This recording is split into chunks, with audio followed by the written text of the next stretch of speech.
Vous avez maintenant votre logo. Très important le logo.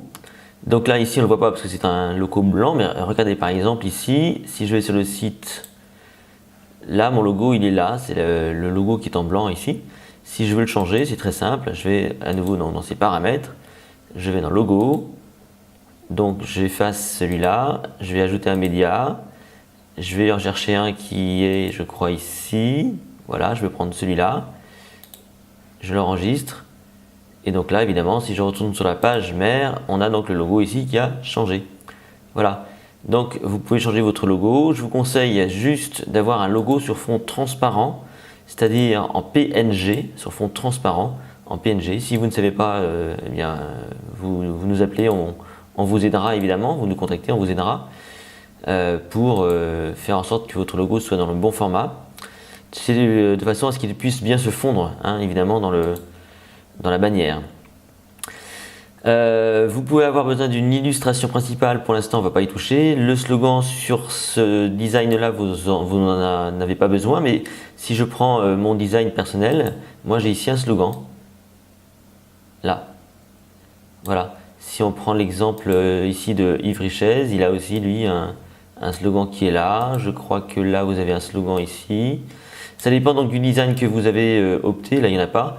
Mais sur celui de base, ici, vous n'avez pas de slogan, donc là-dessus, vous n'allez pas vous embêter. Important, le contenu du pilier de page numéro 2, pour l'instant, vous allez donc y mettre votre nom et votre adresse. D'ailleurs, il y a une petite faute d'orthographe. Nom et adresse. Voilà, donc important d'indiquer ici le nom, prénom et adresse. Ça, vous le faites. Vous allez ensuite continuer avec les paramètres concernant les paiements.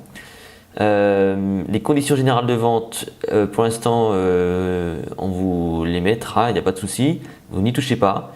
PayPal, donc votre compte PayPal, l'adresse par chèque, donc l'adresse où on doit adresser votre chèque, l'ordre évidemment, le RIB, ça c'est très important, le RIB, l'URL, redirection après un paiement, pour l'instant vous n'y touchez pas, c'est ça le plus important.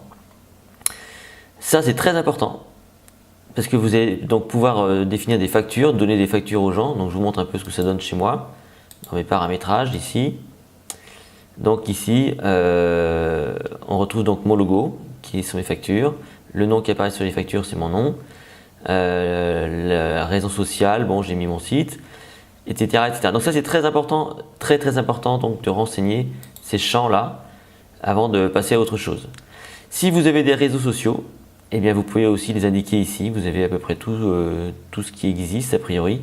On va en rajouter, hein, je pense notamment à Pinterest, ce genre de choses. Sur mon site, voici comment ça se concrétise. Donc le Google Analytics, ça c'est pour vos statistiques, si vous en avez un évidemment. Twitter, Facebook, Google+, LinkedIn et YouTube. Voilà. Remplissez donc tous ces champs.